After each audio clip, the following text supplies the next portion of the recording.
What's happening, fam? L.A.R. movement still moving. Subscribe or die trying. You see the thumbnail. Has the struggle become narcissistic? I was watching Blood Brothers on Netflix, and it made me think about us and how it went from a we mentality to a me mentality. And in particular, when Malcolm X but excommunicated from the Nation of Islam, but then subsequently he got killed, murdered. And it's never been my issue with the Nation of Islam, really, that Malcolm X got killed. It's been the Nation of Islam's callous response to him being murdered. Because he didn't lie on Elijah Muhammad. He just said that's what it was. You didn't like it? I understand. But you can't not like it. And then, I would say it this way. Don't be in a nation or a person who has high regard for Elijah Muhammad, but then you have low regard for R. Kelly. Because they was doing the same thing. Let y'all tell it. Except for R. Kelly didn't have these kids. Now, why am I bringing this up? Because the response was so callous.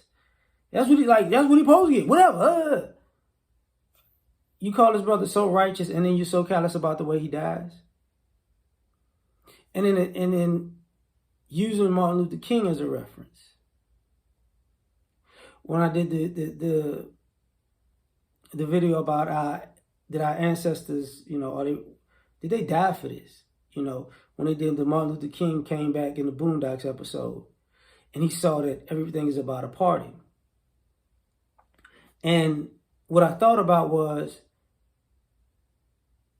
in the subsequent 50 plus years, we've sold out. That's just what it is. For the American dream. My grandparents worked hard so my parents didn't have to work as hard. My parents goofed off because their parents worked hard, so then I had to work double hard. Now I gotta mold my kids, in a sense, to work hard so they don't goof it off for their grandkids, because I don't want to be I love my grandparents, but do I want to be my grandparents and wind up raising my grandkids because I had to work double hard, my kid goofed off, and my parents goofed off, so I got to take care of my parents as they die, and I got to take care of my kids while they're goofing off, and then I'm going to have to take care of the grandkids on the way out the door. I think that's unfair. But that's the bulk of Black America. Me, me, me, me, me. See, I had to struggle because I didn't have the flyest clothes. That's not a struggle. See, I still come from the I'm still part of that group that is part of the things that Ghostface Killer talked about, and all that I got is you. Pliers to change the channel on the TV, using newspaper for toilet paper. The plucking of roaches out the cereal boxes, using, water for the milk. Borrowing food from neighbors and stuff like that. Though I still have had those experiences. And for a lot of our society, the putting drug dealers on a pedestal. So you mean to tell me we went from Malcolm X, Martin Luther King Jr., Medgar Evers,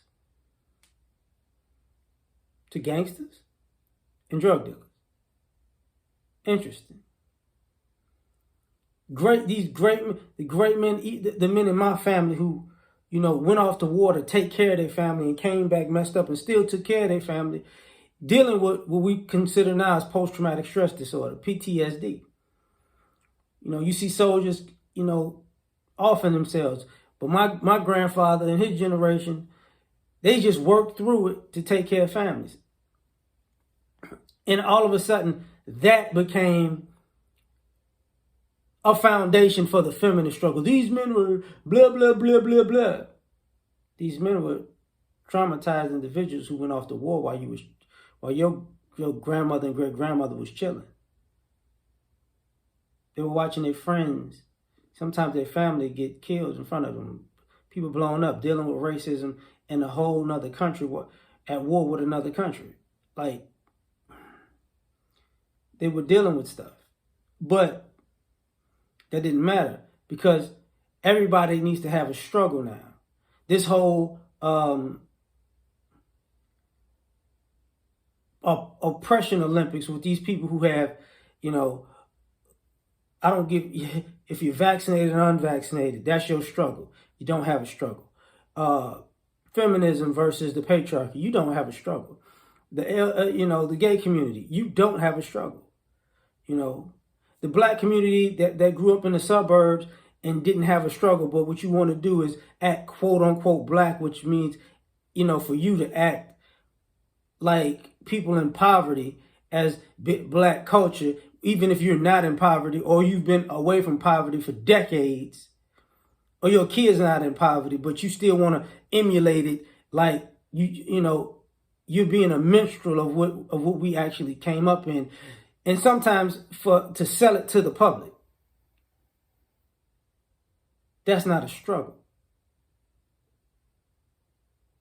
These manufactured struggles to go, I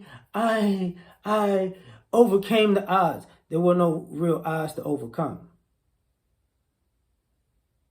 These people who came from, the bottom, and you came from, the top of the middle, and you had to take 5 steps to get to the top. That's not a struggle. Okay? And that's why I think about, even with the BLM movement, the ignoring the black men who got murdered along the way, and just, let's make this about women, lesbians, and kids. And let's get paid. So black lives matter, but black men's lives don't matter. Black men are the one who died. But we have a struggle. No, that's not a struggle. That's narcissism cloaked in the wrapping of the struggle. Same thing with the politicians who were old. We march for this. So you march to benefit everybody else in the world but your own people that you march for that during civil rights. Interesting. So you can do the Black Congressional Caucus could work for everybody else but the black people because, hey, you got cushy jobs, you're making good money.